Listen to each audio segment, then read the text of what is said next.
కృషి చేయాలని మాజీ మంత్రివర్యులు వైసీపీ నేత ముద్రగడ పద్మనాభం జగ్గంపేట నియోజకవర్గం వైసీపీ ఎమ్మెల్యే అభ్యర్థి తోట నరసింహం అన్నారు. మండల కేంద్రమైన కిర్లంపూడి ముద్రగడ స్వగృహంలో బుధవారం Kirlampudi chamber of commerce union నాయకులు, సభ్యులు, ప్రైవేట్ పాఠశాల యాజమానులు, ఉపాధ్యాయులు ముద్రగడను మర్యాదపూర్వకంగా కలిశారు. వచ్చిన వారందరినీ జగ్గంపేట ఎమ్మెల్యే అభ్యర్థి తోట నరసింహానికి ముద్రగడ పరిచయం చేశారు. రాష్ట్రంలో ఏ ముఖ్యమంత్రి చేసిన విధంగా ప్రస్తుత రాష్ట్ర ముఖ్యమంత్రి వైఎస్ జగన్మోహన్ రెడ్డి అనేక ప్రజా సంక్షేమ పథకాలు ప్రవేశపెట్టి ప్రజా మన్ననలు పొందారన్నారు. రాబోయే కాలంలో ప్రజలకు మరిన్ని సంక్షేమ పథకాలు అందాలంటే రానున్న ఎన్నికల్లో వైఎస్ జగన్మోహన్ రెడ్డిని మళ్లీ ముఖ్యమంత్రి చేసుకోవాల్సిన అవసరం ప్రతి ఒక్కరిపైన ఉందన్నారు. జగ్గంపేట ఎమ్మెల్యేగా తోట నరసింహాన్ని, కాకినాడ పార్లమెంట్ సభ్యునిగా చలమలశెట్టి సునీల్ను అఖండ మెజార్టీతో గెలిపించాలని ఆయన కోరారు. వచ్చిన ప్రతి ఒక్కరిని ముద్రగడ తనయుడు ముద్రగడ గిరిబాబు సాదరంగా ఆహ్వానించి ఆయన చేతుల మీదుగా అల్పాహార విందును అందజేశారు. ఈ కార్యక్రమంలో Ganesula Rambabu, Ganesula Lakshmanarao, Pentakota Nagababu, Challa Satyanarayana, Chadalavada Bobby, Kirlampudi chamber of commerce union నాయకులు పీరాట్ల రాంబాబు, రెడ్నం రాజు, శరకణం బాబ్జీ, గొంప లక్ష్మీనారాయణ, ప్రసాద్, సురేష్, ఓబిలిశెట్టి, బద్రి, తిబిరి శెట్టి, వెంకటేశ్వరరావు, ప్రైవేట్ పాఠశాలల యూనియన్ రాష్ట్ర కార్యదర్శి ఏఎన్ఎల్ జగన్, అఖిల్ విద్యా సంస్థల అధినేత ఇనుకోటి గంగాధర్తో పాటు నక్క అప్పలరాజు, లంకమూర్తి, మండపాక చలపతి, కురుమల్ల చిన్ని, మద్దాల రాంబాబు, ఎల్లపు నానాజీ, మల్లా నాగు తదితరులు పాల్గొన్నారు.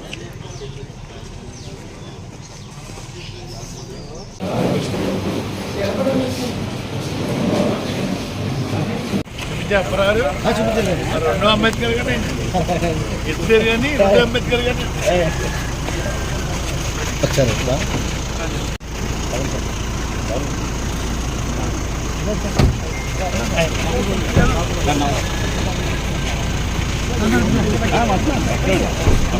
సరే పునర్నిర్మాణం అవ్వకుండా ఉందా బాబు గారి దేవాల? ఖచ్చితంగా బాబు గారి దేవాల ప్రతి రామాలయ పునర్నిర్మాణం అయిందండి. ఇంకా ముఖ్యమైనటువంటి విషయం, మనకు వర్తక సంఘం ఎప్పుడు వచ్చిందో మీకు తెలియదు, చాలా మంది తెలియదు, కొత్త వాళ్ళు చాలా మంది వచ్చారు. కిర్లంపూడి వెయిట్స్ అండ్ మెజర్మెంట్స్ వాడు వచ్చి తప్పుడు కేసులు రాశారు సార్.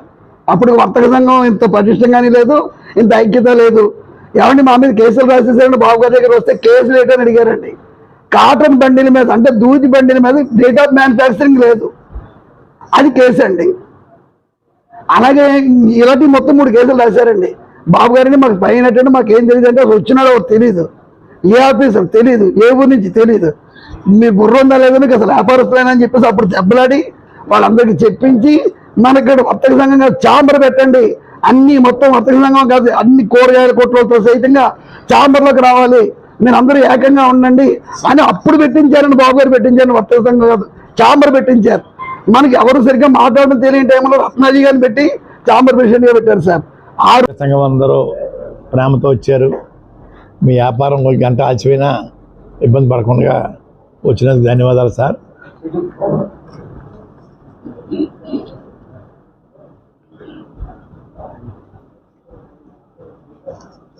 జగన్ గారు ఆహ్వానం మేరకు మార్చి 15 తారీఖున పార్టీలోకి చేరానండి. మీ అందరి యొక్క ఆశీస్సులు వారికి ఇవ్వడం కోసం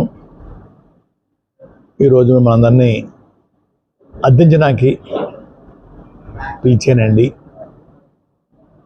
వారు చేపట్టిన కార్యక్రమాలు అన్నీ కూడా మీకు తెలుసు. పేదవారి యొక్క ఆకలి తీర్చింది ఎవరంటే జగన్మోహన్ రెడ్డి గారండి. పేద పిల్లల్లో ఇంగ్లీష్ మాట్లాడే పరిస్థితి తీసుకొచ్చారంటే జగన్మోహన్ రెడ్డి గారండి. పేద పిల్లలు విదేశాల్లో చదువుకునే అవకాశం కలిగించారంటే జగన్మోహన్ రెడ్డి గారండి. అయ్యా, వారి యొక్క సేవలు మనకి ఇంకా అవసరం ఉందండి. వారికి ఏదైనా తేడా అయితే పేదవారికి ఊపిరి ఆగిపోద్దండి. ఊపిరి ఆగిపోవటం అంటే ఆకలి చావులండి. అయ్యా, అవి సంభవించకుండా ఉండడం కోసం మనందరం కూడా వారికి మద్దతుగా ఉండాలని కోరుతా ఉన్నానండి. వారి తరఫున మన ముఖ్యమంత్రి గారు మన జగ్గంపేట అసెంబ్లీకి తోట నరసింహ గారినండి, అలాగే పార్లమెంట్కి చలమలశెట్టి సునీల్ గారిని మన పార్టీ అభ్యర్థులుగా ఎంపిక చేశారండి. వారికి సహకారం ఇస్తూ రాష్ట్రంలో మన వాళ్ళు ఎక్కడ ఉంటే అక్కడ కూడా అయ్యా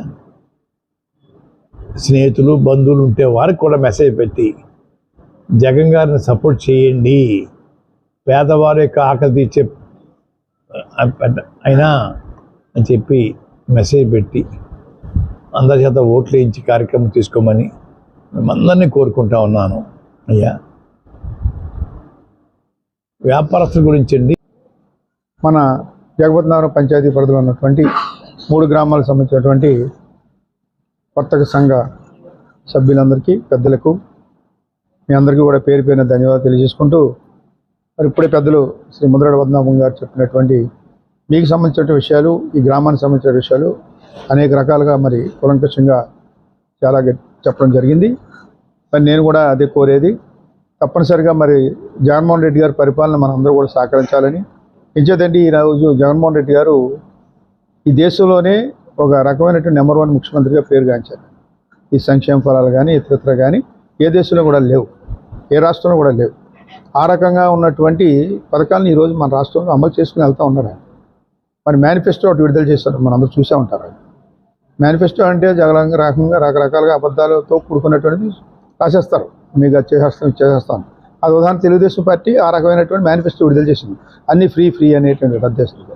కానీ మరి జగన్మోహన్ రెడ్డి గారు మేనిఫెస్టో అన్నది ఆయన ఉద్దేశం ఏంటంటే అది ఒక బైబిల్గా, ఖురాన్గా, భగవద్గీతగా ఉండాలనే లక్ష్యంతో ఒక క్యాలెండర్ రూపంలో పెట్టారు.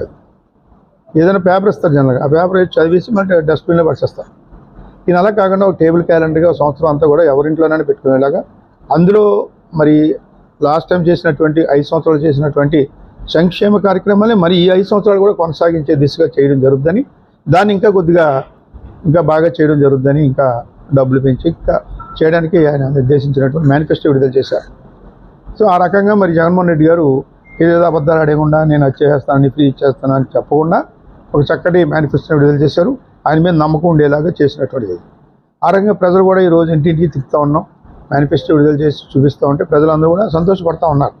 ఇవన్నీ కొనసాగుతాయి, మనకి వచ్చేటువంటి అన్ని కార్యక్రమాలు కొనసాగుతాయి అనేటువంటి ఒక ధీమా, భరోసాని ఆ మేనిఫెస్టో ద్వారా జగన్మోహన్ రెడ్డి గారు ఇచ్చినటువంటిది. మరి ఆ రకంగా ఆ మేనిఫెస్టో ఉంది కాబట్టి జగన్మోహన్ రెడ్డి గారిని అందరూ బలపరచాలనేది ఉద్దేశం. అంటే మరి రెండోసారి ముఖ్యమంత్రి అవ్వాలని. అవునప్పుడు ఈ రాష్ట్రంలో ఇంకా ఆయన పనులు చేయడానికి ఆయనకు మనం ప్రోత్సహించినటువంటిదిగా ఉంటుంది. మరి ఆయన బలపరిచే అభ్యర్థులుగా పెద్దలు పద్మనాభం గారు చెప్పినట్టుగా మరి జగన్పేట ఎమ్మెల్యేగా నేను, సల్మల్శెట్టి సునీల్ గారు ఆయన పార్లమెంట్కి పోటీ చేస్తూ ఉన్నారు కాబట్టి మీ అందరి యొక్క సహాయ సహకారాలు అందించాలని అభ్యర్థించడం కోసమని మరి ఇక్కడికి వచ్చినటువంటి పెద్దలందరినీ కూడా మరి వర్తక సంఘం అంటే మీరు వ్యాపారస్తులు చక్కగా వ్యాపారం చేసుకుని క్రమశిక్షణతో ఉండేటువంటిది. వ్యాపారస్తులు ఇంకో రకమైనటువంటి ఫీల్డ్లో ఉండేటువంటి రకరకాలుగా ఉంటారు. కానీ మన వ్యాపారస్తులు అంటే ఒక క్రమశిక్షణతో వారి పని వాళ్ళు చేసుకునేటువంటి టైం ప్రకారం ఆ షాప్ తీయడం, మరి ఈవినింగ్ 5 మూసేయడం, ఒక సిస్టమేటిక్గా ఉండేటువంటిదే వర్తక సంఘాన్ని చేసినటువంటిది ఆ మంచి పేరు ఉంది. మిమ్మల్ని ఎవరు కూడా ఎప్పుడు కూడా ఏది కూడా ఇబ్బంది పెట్టరు, ఎవరు కూడా జరగదు, ఎక్కడ కూడా నాకు తెలుసు. ఆ రకంగా మీరు 10 మందితోటి కూడా గ్రామస్తులతో కానీ టౌన్లో కానీ ఎక్కడైనా సరే ఒక అవినాభావ సంబంధంతో మెరుగేటువంటి వారే వర్తక సంఘం. మరి ఆ రకమైనటువంటి మంచి పేరు మీకు ఉంది కాబట్టి తప్పనిసరిగా